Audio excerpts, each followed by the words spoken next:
Igama lami nguMelusi kaSkhosana. Sibuyile futhi sofunda nge-compound or introducing compound interesting. Ngifuna ukunichazela nge-compound interest ihamba kanjani, isebenza kanjani futhi. Asithi mhlawumbe sithathe nasi isibonelo. Isibonelo lesi esisenzayo.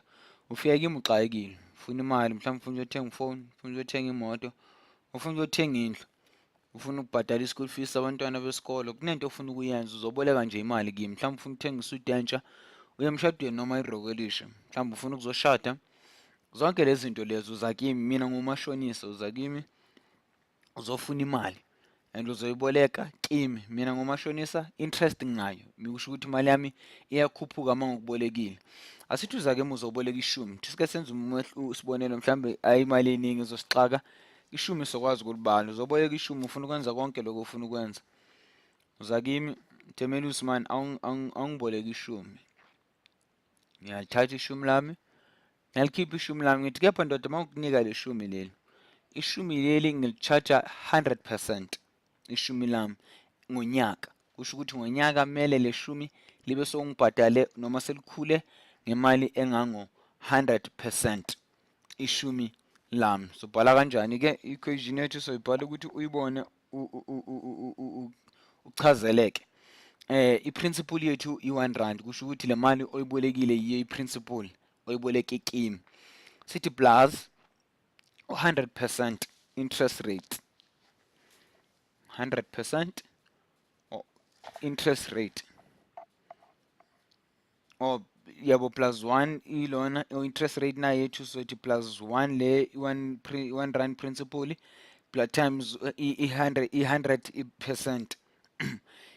Impendulo yethu kuzoba ukuthi emva konyaka, ngonyaka uzobe sungibhadale imali engango-2 rand. Ukhumbule i-interest rate ka-1 rand, uma ubhadale 100% u-2 rand. Ubani? U-2 rand. Asithi futhi mhlambe le mali le, ukhumbule u-2 rand lena imali ozobe uyikhokhe kimi ngonyaka, imali ozobe usunginikeze yona ngokuboleke yona usuhleli kuwe unyaka, imali engizoyifuna ku-100%, ngoba ngithena i-100% yami or interest yami ngeshumi i-100% yami. Noma yiphi imali oyibolekayo ngizofuna imali engango 100%. Ngiyethemba ukuthi uyiqondile, asikalahlekelani. Ngakwazi ukumisa ividiyo uliphoze ukwazi ukuchazeleka. Ngicacise lapha nje ukuthi leyo 2 rand u-2 rand wemali oyibolekile ongibhadale yona ngonyaka mase ubuyise imali yami eseyizalile. Asithi mhlawumbe ufuna ukwazi ukuthi manje if ngifuna ukusheshisa ngiyibhadale, sheshisa ngibhadale masinyane 50%. Ngithi mina i-interest yami uma ufuna ukushesha ubhadale nge-6 months, singasho ukuthi u-6 months uyazi ukuthi u-half wonyaka, kusho ukuthi 50%. 1 rand loyana sengizokucharge u-50%, sesothi 1 plus 0.50 u-50% ulingana nemali engango 1 rand 50. 1 shumi lelana sezobuya manje lo 1 rand 50 uma ulibhadala nge-6 months noma ulibhadala ngo-6 months oku-half wonyaka. Ngizothi sathemba ukuthi iyaqondakala leya. Na-ke into asamqoka, nomunye umbuzo mhlawumbe ungawubuza ukuthi okay, Melusi manje kusho ukuthi mangibona ukuthi ngathi ngiyaxakeka, ngifuna ukukubhadala ngonyaka, ingabe ngisazobhadala i-2 rand na mase siqala from laphaya ngifuna ukwenza le 6 months, ngithi ngizokhokha from kusuka lapha ku-1 rand 50 ngikhokha omunye u-6 months futhi u-50%. Ngizokusazokhokha na leya mali engiyikhokhile owu-2 rand ngonyaka, ngoba 6 months no-6 months u-2 rand, kepha leya 150 na ngisazoyikhokha ibe u-200. Ngithi hayi ayihambi kanjalo. Sesiqala manje mase sibala enye 6 months owu-50%, siqala manje sesibala lapha ku-1 rand 50. So qala lapho-ke sesiqale sesibala i-1 rand 50 yethu, sithola ukuthi i-1 rand 50 yethu iwubani uma uyikhuphula ngo-50%. Izokwazi ukuthi iyenze ama-6 months amabili enze unyaka. Loya nyaka mina nawe ebesivumelane ngawo. Omunye ubumnandi bokusheshisa ubhadale asikakafiki lapha ngithi ngizokuchazela okunye sesikhuphula nge-50% uzofuna ke manje sibhale kahle sitholisise konje bengikuphi kube sila ukuthi manje indaba seyisekutheni i-compound interest ukhumbula mase uboleka futhi noma usukumele ubhadale sowuboleka futhi ukuthi okay ngifuna ukuboleka omunye u6 months futhi asisaqali kule principle ewu1 sesiqala manje ku principle entsha ewu1 rand 50 kusho ukuthi manje sesizothi 1 rand 50 plus 0.7 ekufana nokuthi 0.750 ekufana nokuthi interest yethu nge6 months sasiqala lapho principle yethu entsha compound interest isho kanje ukuthi principle yethu entsha manje ngoba so unufuna ukucover ukubhadala lesesikolodo sonyaka kepha usiqale nge6 months mase uphinde enye 6 months futhi asisaqala kulela shumi kepha sesiqala manje la sesizothi mase sibala ke lapha yana impendulo sizoyithola imali osozoyibhadala ngonyaka uma 6 months ayi2 unyaka sokuba u2.25 noma u2 rand 50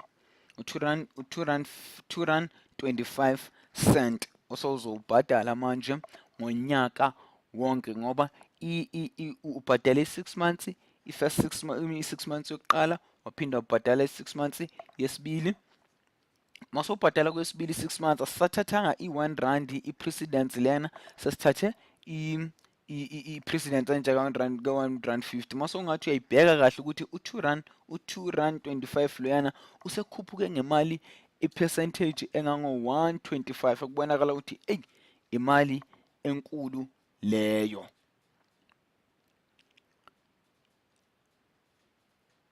Umqondo siyathemba ukuthi nibambile nicacelwe futhi ngayo.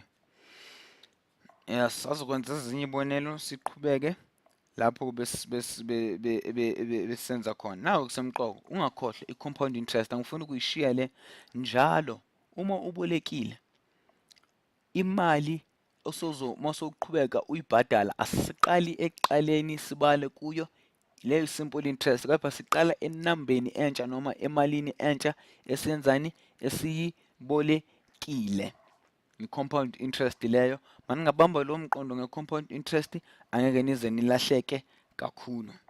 Onayinye into futhi ingifikele ukuthi asekenzeze kanje sithi mhlambe le mali lena njengoba kuthi eqaleni uyiboleke ngonyaka sabona ukuthi ubhadala malini u2 rand sayiboleka ngama6 months awu2 wabhadala imali engango 225 asithi mhlambe manje ufuna ukuyiboleka inyanga nenyanga i1 rand uyibhadala inyanga nenyanga and then ngizothi interest yami ngenyanga inyanga nenyanga u8.5% izokhuphuka ngo8 ishumi neshumi ishumi likhuphuka ngo8.5 ngenyanga ngizobonisa i-compound interest ukuthi senza kanjani asithi imali yethu la 100% wethu ngenyanga u8.5 ngoba ngonyaka wonke u100% ngenyanga u8.5% kufana nokuthi sithe ngenyanga naku month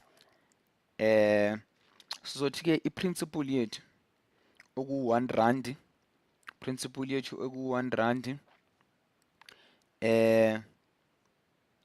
ukhula ngo8.5% ngenyanga 1 plus 8.5 momguqulela kuzothola ukuthi u.085 0.85 impendulo yethu i1085 sesizothi ke manje inyanga yesibili inyanga yokuqala le inyanga yesibili sesizoqala from la sithi 1.08 lona to sithi 1.085 to the power ngaki manje 2 unyanga yesi2 leyo ke mali yethu siyenza ukuze ngashaya umchafazo calculate uzoyithola impendulo sithi unyaka wesi3 unyanga yesi3 ngiyaxolisa u1.085 to the power 3 siphinde sithi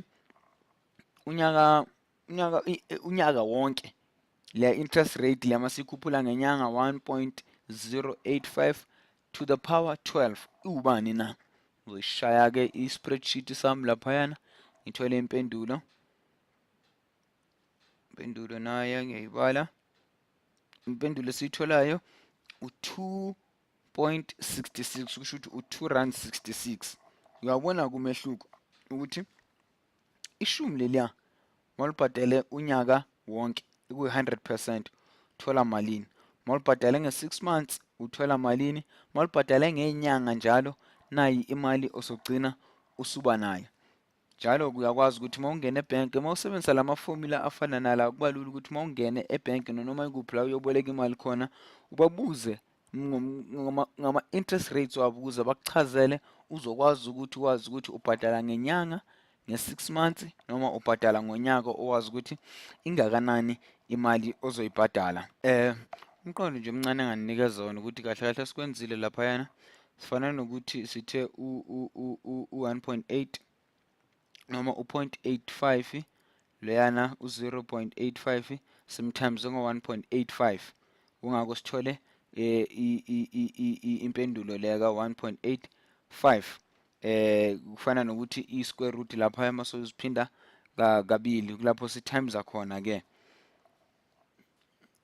Saphinde futhi usathi ukhumbule inyanga masesenza enyangeni yesibili, umehluko nje engifuna ukukubonisa wona, izinto esizenzile kanjalo uze ufike ku-12.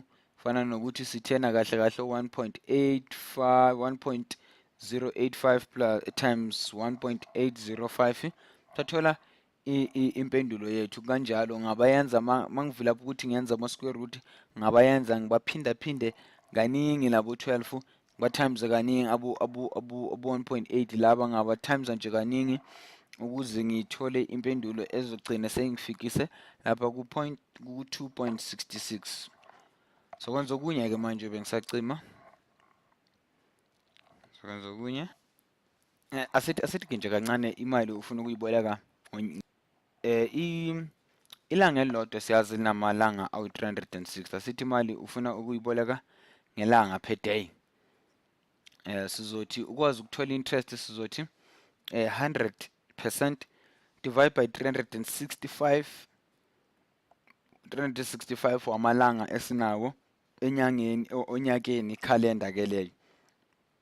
Ufuna ukwazi ukuthi imali yethu izocompounda noma izokhula kangakanani. Sothi 1 point, sothatha i-spreadsheet sethu sisheshe sibale njengoba ngathi isikhathi naso sizongiphelela.